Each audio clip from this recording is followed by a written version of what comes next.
Plateia! Olha lá, hoje temos aí ele que já participou do Café com Coqueta 19, né, Fê? Muito bem, participou. Bacharel, licenciado pela USP em português e inglês, fala espanhol fluente.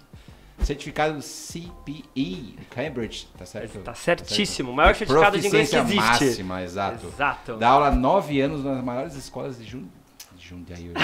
Que a gente é de Jundiaí. Imagina. Ok. Das franquias do Brasil. Das franquias do Brasil. É. São franquias também, né? Também, tudo bem.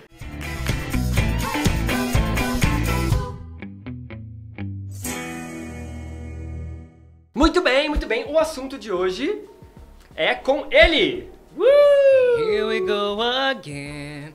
Olha só, ele sabe cantar, Shadow. Pois é. Nós temos nossa querida Maria Bethânia, né? A Renata, põe aí Maria Bethânia. E aqui nós temos a Maria Britânica. Como assim, Maria Britânica? Que história é essa, rapaz? Não vou mudar, o nosso caso não tem solução. Tá aí uma coisa que você não vê em nenhum programa do Brasil. A Maria Bethânica com sotaque britânico cantando em português. Isso aí é exclusivo Café com Coqueta. Quem diria, né? Cheguei aqui pra fazer um programa sério e a gente já começa com Maria Britânica. Maria Britânica. É, mas assunto sério pode ser divertido. Assunto Pode. acadêmico pode ser divertido. É.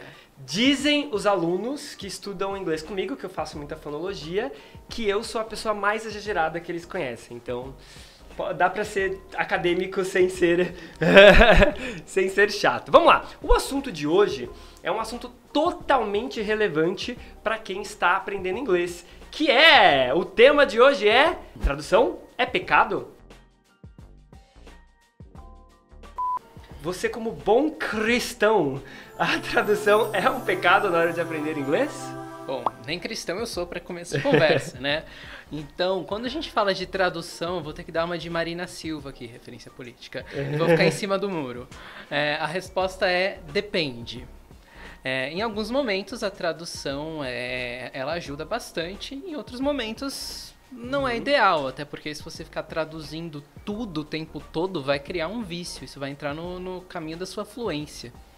Bom, você falou que depende, né? Que você vai dar uma de Mariana e você vai ficar em cima do muro. Mas assim, eu sigo um dos maiores economistas do mundo, o nome dele é Howard Marks, e tudo que você pergunta pra ele é um especialista, pra vocês terem uma ideia, Warren Buffett se consulta com ele, tudo que você pergunta pra ele, ele fala assim, eu não sei a resposta, depende, mas definitivamente eu tenho certeza que não é sim nem é não. Uau. Gostei Em dessa. algum lugar no meio do caminho. Vou Tudo adotar. depende. Tudo Tudo depende, né?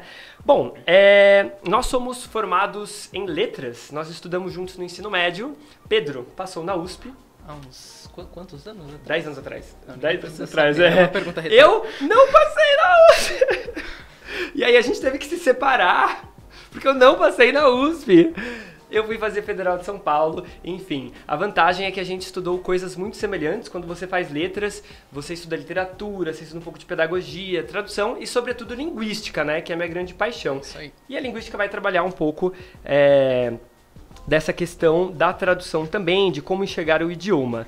Bom, eu acredito que a tradução ele é um recurso extremamente valioso se o professor souber usar. Ou seja, não é pecado, mas também não deve ser tudo. O que você acha? O que acontece? Muitas escolas usam isso como marketing na hora de vender. Nós vamos fazer um curso 100% em inglês. Aqui a tradução é proibida, o português é proibido. E o que acontece na prática? O que seria uma situação ideal? Se o aluno quer saber o que significa aquela palavra. Eu vou usar sinônimos, eu vou usar a linguagem corporal, mas muitas das vezes você pode usar a tradução como um atalho. Porque o tempo da aula também é importante. Então eu vou gastar muito tempo... Eficiência. Eu vou gastar muito tempo para explicar uma coisa tão simples, que eu posso simplesmente dar a tradução e às vezes o aluno lembra melhor por causa da tradução.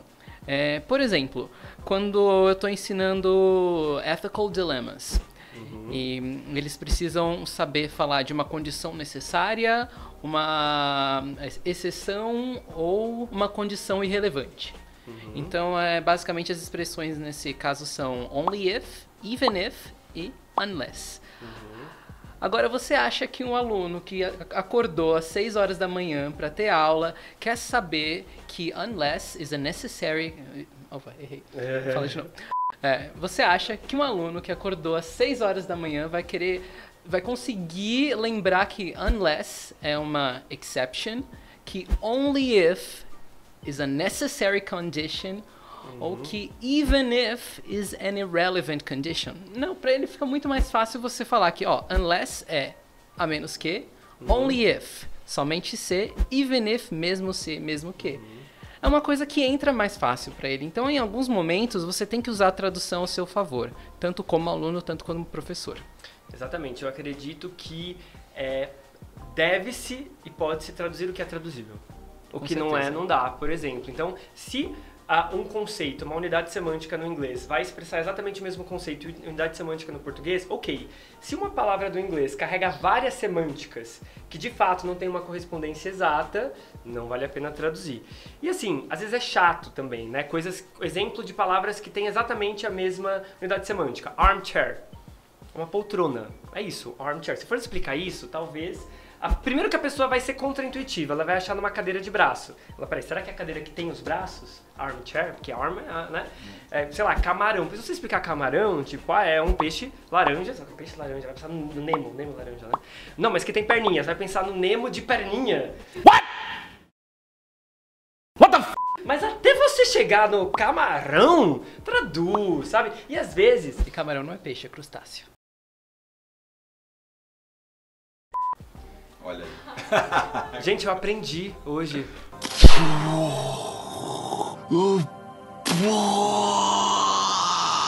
Dizem que uma vez por dia você tem que explodir a sua cabeça. Essa foi a minha. Camarão não é peixe. Muito bem. Lembra que uma das minhas opções de curso era biologia. Nerd é nerd, ou seja, em qualquer área. Muito bem, muito bem. Bom, então assim... Traduz o que é traduzível, não traduz o que não é traduzível. Às vezes o aluno tem vergonha de falar que não entendeu e vai com essa imagem do crustáceo, de perninhas laranja, sem entender que é o camarão. Ele vai embora com aquilo pensando, mas o que era aquilo? Mas que era... Teve vergonha de perguntar, o professor não quis traduzir por um marketing enganoso que fazem por aí, que não traduzir é bom, que isso não é verdade, né? Então é complicado. Bom, eu queria falar também dos malefícios de traduzir, porque tem os benefícios, que é o que a gente falou, às vezes é um atalho, e malefícios. Vamos lá. Eu acho que um dos malefícios é quando o aluno acaba fazendo uma tradução literal de coisa que não seria literal. Por exemplo, como que você fala a sua idade em português?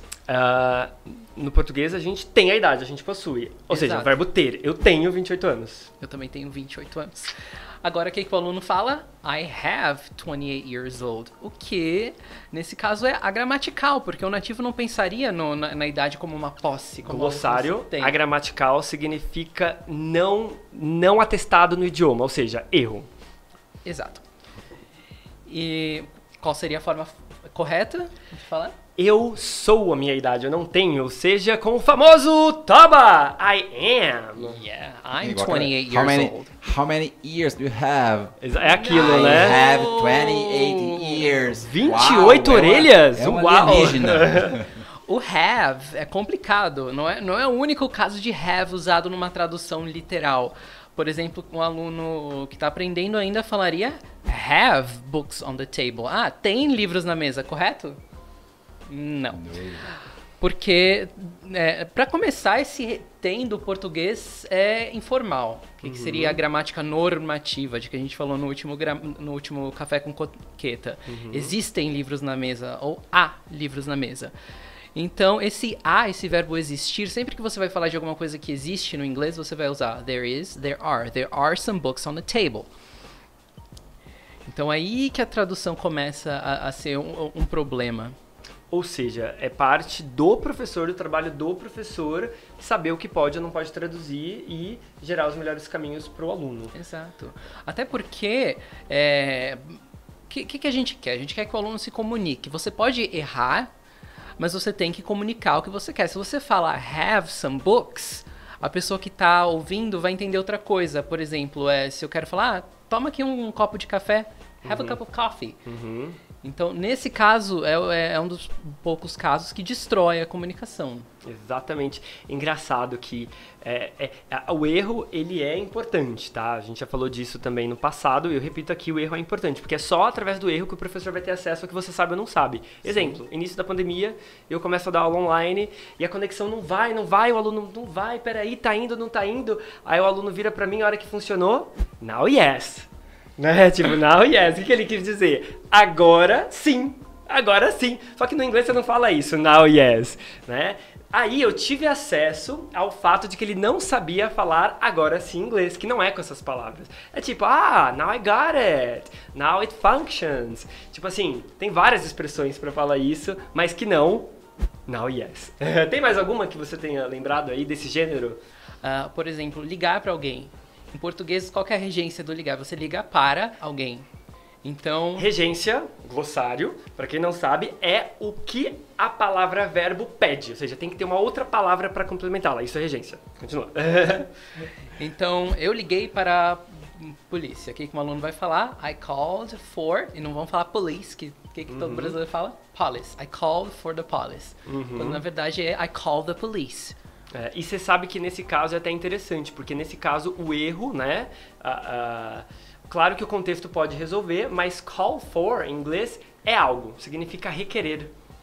Né? Então, quando você usar call for, é um requerimento, é requerer algo e não ligar. Porque ligar é só call mesmo. I'll call the police. Aliás, please, a polícia, é par mínimo com obrigado. Se você conhece os pares mínimos, já sabe que é um fonema que distingue. Então, please com Z, please com S, porque o schwa geralmente cai. Então, please e please é praticamente a mesma coisa, a mesma pronúncia. Só a diferença ali no final. E às vezes acontece o exemplo contrário. Como de tanto um falante não nativo produzir aquilo, acaba sendo acaba sendo incorporado à língua. Por exemplo, quando eu aprendi inglês há muito tempo, o meu professor falou, existem verbos de ação e verbos de estado. Então, por exemplo, love é um verbo de estado, nunca vai ter o ing. Aí o que o McDonald's faz? Entra com a campanha I'm loving it. Usando. Eu falei disso numa live também, que quando você vai falar assim, eu penso diferente, em inglês é I think differently. Você tem que usar o advérbio com LY, differently. O que o Steve Jobs vai lá para fazer a propaganda do iPhone faz? Think different. Então assim, a língua, o que rege a língua falada é uso. A gramática é uma convenção. Tanto que, agora vocês vão me desculpar, Shadow e Pedro, deixa eu me... Quando eu falei com a Thaís Cristófaro pelo direct do meu Instagram, né, eu indiquei pra ela ver um café com coqueta que eu mencionava ela, e eu ainda falei assim, olha, eu tava muito apreensivo, eu tava muito nervoso. Nossa, me desculpa se eu falei alguma coisa errada, se eu falei algo errado, assim, você me corrija, tá? Fica à vontade pra me corrigir. Aí ela, assim, numa humildade mandou assim pra mim, querido Felipe, eu não sei tudo. Desejo muita sorte nos seus estudos tal, e que você consiga acompanhar a língua, que é uma coisa extremamente dinâmica e que muda a todo tempo. Então o que ela quis dizer pra mim? Poxa, não existe regra, a língua é dinâmica, a língua evolui e muda, e a gramática normativa é aquilo, é uma norma que foi criada, mas que nunca acompanha a fala, certo? Certíssimo. Quer outro exemplo? Sim. Quando eu fiz a minha primeira prova para o meu primeiro emprego como professor, essa prova pedia para eu escrever. O aluno disse, I'm not understanding. E eu tinha que escrever por que esse aluno errou e como eu explicaria para esse aluno que ele errou. Eu escrevi do jeito que eu aprendi. I'm not understanding é um verbo de estado, então seria I don't understand. Agora, o que acontece hoje na prática com fala de nativos? I'm not understanding. Pois é, mas isso aí qualquer idioma, tá? Dos 6 mil idiomas que existem no mundo, todos eles vão evoluir, mudar e as regras não acompanham. Uma coisa que eu tenho muita curiosidade também é a questão que a gente está falando de tradução, é de filmes. Porque várias vezes nos filmes você percebe que em inglês é um conceito, é uma ideia, é um título, e no português, no Brasil ou em qualquer outro país, às vezes até no português brasileiro, no português de Portugal, é completamente diferente. Por quê? Os tradutores têm a liberdade de interpretar o contexto do filme, o contexto do país e colocar ali um título que chame mais a atenção. Uma manchete, uma headline que chama mais atenção. Vamos falar um pouco disso? Vamos propor um desafio aí pro nosso Shadow? Aham! Deixa eu quieto aqui. Muito bem, muito bem. Vamos lá. Bora Qual lá. seria o desafio? Bom, eu vou falar o nome do título original e o Shadow vai tentar descobrir qual é o filme aqui no Brasil, como esse filme se chama no Brasil. Perfeito. Vou tentar. Você, telespectador, também tenta adivinhar aí pra ver se você consegue. Scorpion. Sub-Zero. Round 1. Fight. E se o Shadow não conseguir, desafio você também. Ai, meu Deus. Eu Filmes sou péssimo de cultura. É um assunto que sim que tem um espaço especial no meu coração, então vamos Quando lá. o Cadu tava aqui, ele ficava abismado comigo que eu nunca tinha assistido O Senhor dos Anéis. Mas vamos lá. Esse tem a tradução literal. Tem do literal, Lord of the né? Rings, é. Tem a literal. Agora, Vamos ver. sabe o que não é literal? Ah. Meet the Parents. Meet Meet the the parents. parents. Ou seja, se a gente for traduzir, vai dar Um encontro. conheça os Conheça, pais. né? Isso, Conheça os pais, encontre os pais. Que filme será que é esse, Não tenho Shadow? a menor ideia. Você sabe? Ah, não. Meet the Tá no script, mas eu não vou olhar, vou ser honesto. Ou Entrando numa Fria. Meu Deus. E por Nem que quero que é imaginar. esse nome? Porque ele conhece a família da noiva. Inclusive, agora tirem as crianças da sala. A sequência desse filme se chama Meet the Fockers. Por quê? Porque tem uma piadinha que o sobrenome do Ben Stiller no filme é Focker. Mas é escrito com O. Então, coloca aí, Renata, O.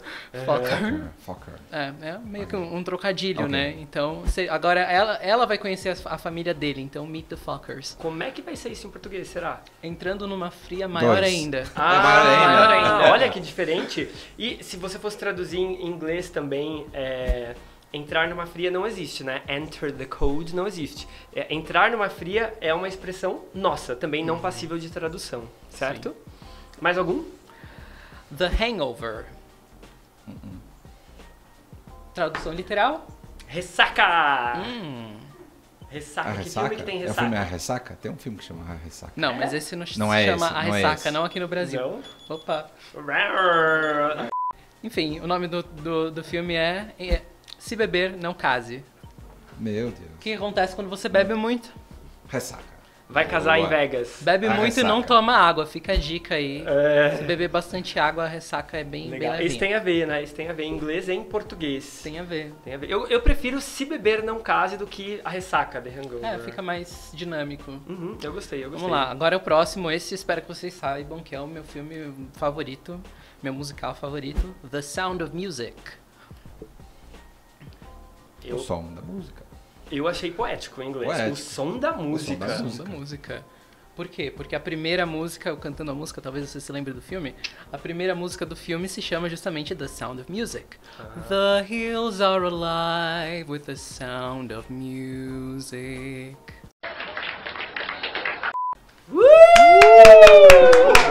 Temos a Maria Britânica. A nossa é britânica.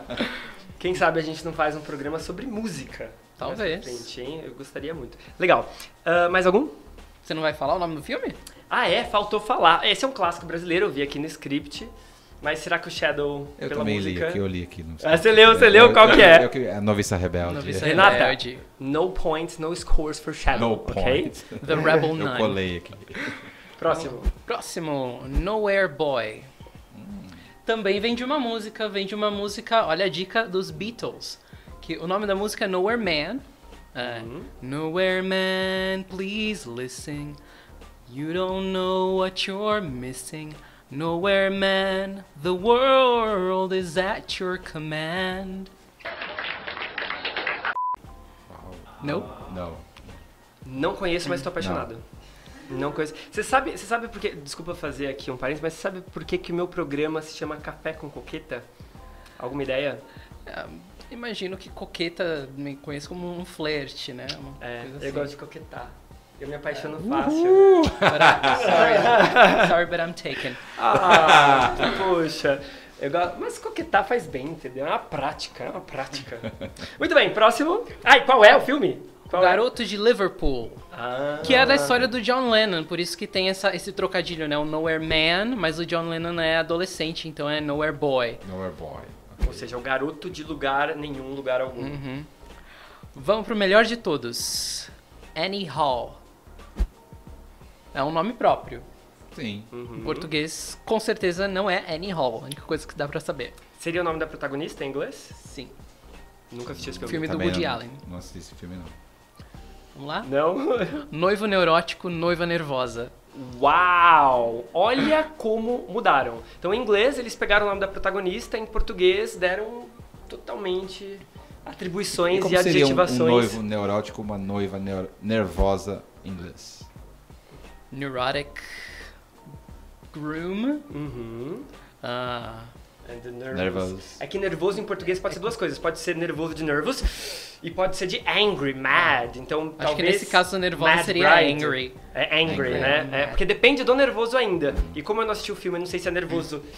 E de também nervoso não dá de- pra gente saber se esse noivo aqui na verdade é bride and groom ou simplesmente fiancé, né? Uhum. Porque o noivo e a noiva só são bride and groom no No dia, dia do do casamento. casamento. Olha outro recorte do inglês. O inglês ele tem uma palavra específica do noivo e da noiva ao longo da vida e no dia.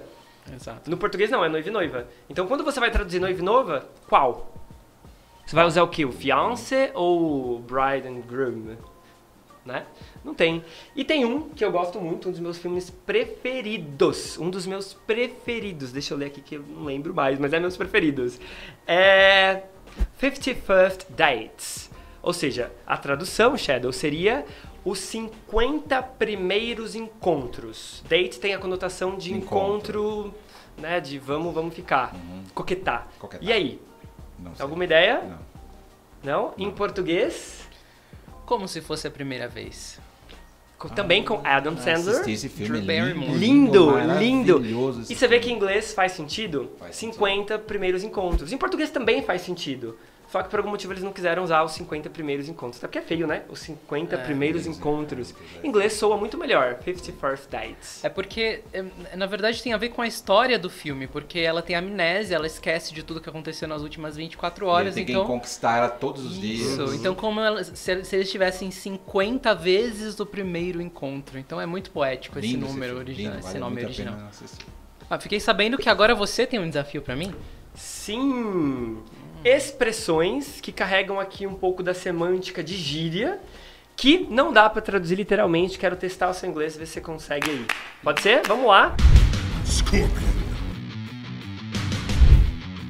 Sub-Zero. Round 1. Fight.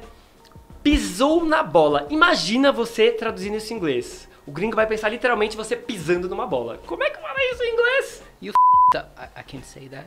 I can't say that either. Vai levar um pi, mas ok. Tem outra forma além dessa? Screwed up. Pra ser mais family friendly, mais PG-13. Muito bem, exatamente isso. E screw, sem ser nesse contexto, o que poderia ser? Quando você tem uma chave, você vai... Exatamente, você vê que no português a semântica é meio que você pisar numa bola, por alguma coisa, por algum motivo isso carrega uma semântica negativa. No inglês é você pegar uma chave de fenda, né? E... Dá uma... Estranho, né? Inclusive, se chama screwdriver. Screwdriver, né? Olha só, que doideira. Vamos lá. Esse aqui é ótimo. Dias de luta, dias de glória. Days of fight, não. Every dog has its day. Olha só. Então, ou seja, seria tipo meio que em português, se você fosse trazer o pé da letra, o cachorro... Cada cachorro tem o seu dia. É, mais ou menos isso. Tem uma muito famosa que tá agora, que é o Eu Que Lute. Que também não tem tradução. Né? Você falar I who fight não faz sentido algum. Mas aí tem várias formas de você passar. Tipo, it's up to me, it's up to you, it depends. Tem várias formas, né? Mas essa tá no auge agora. Ok. Nem a pau! No way. Ou, se você quiser descer um pouco o nível, no f***ing way. Que também tem sentido no inglês. Ou seja, sem maneira, sem jeito, né? Mão de vaca. Bom, se você é mão de vaca, até tem essa noção em português, né? Que você não abre a mão, seu punho, sua mão é fechada. Ou seja, uma expressão que tem um certo sentido com a realidade. Sim, tight-fisted. Tem sentido também. Tem Tem. sentido também. E como cantaria a Cia, tem também o cheap thrills. Cheap thrills. Que também você tem essa opção. Ou cheapo. Cheapo. What a cheapo. What a cheapo! Exatamente. Tipo, um barateiro aí, um cara que é barato, que não gasta. Né? Muito bem. Cabeça dura! Esse até dá pra traduzir mais ou menos literalmente, que a gente tem várias expressões. Pode ser hard-headed, que seria literal, mas também pode ser pig-headed ou headstrong. Coitadinho do porco, né? Mas também que no português porco tem a semântica de sujeira. No inglês também tem um pouco, né? No inglês também tem um pouco. Quando o cara é muito escroto, you're a pig. Também tem. Você tá me tirando, mano? E aí, bro? Essa também tem mais de uma forma, né? Mas definitivamente não é Are you taking me off? Não. Não pode ser assim, né? Seria Are you having me on? Ou então Stop pulling my leg. Exatamente. Agora, como meu nível não é tão elevado, eu falaria Are you kidding me? Aí, essa é a clássica. E eu acho legal ensinar esse tipo de coisa, apesar do pi que a gente vai levar, porque é o que você vai ouvir em qualquer filme. É o que você vai ouvir em qualquer lugar, qualquer podcast, qualquer coisa natural que tenha seres humanos falando, você vai ouvir isso aí. Com certeza. Então bota o pi aí e não ligo pra esse pi. O que importa é a realidade. Como diria a Mulher Maravilha 2, só a verdade prevalece. Beijo, Gal. Levou um pisão agora. Levou, né? Pisa menos. Pisão. Muito bem! Posso te convidar para participar de um programa sobre músicas? Tamo aí. Surgiu a ideia aqui. Você gostou desse papo, Shadow? Amei. Muito bom. Precisa assistir mais filmes. Isso, exatamente. Preciso assistir mais filmes. Não acertei nenhum filme. Meu Deus do céu.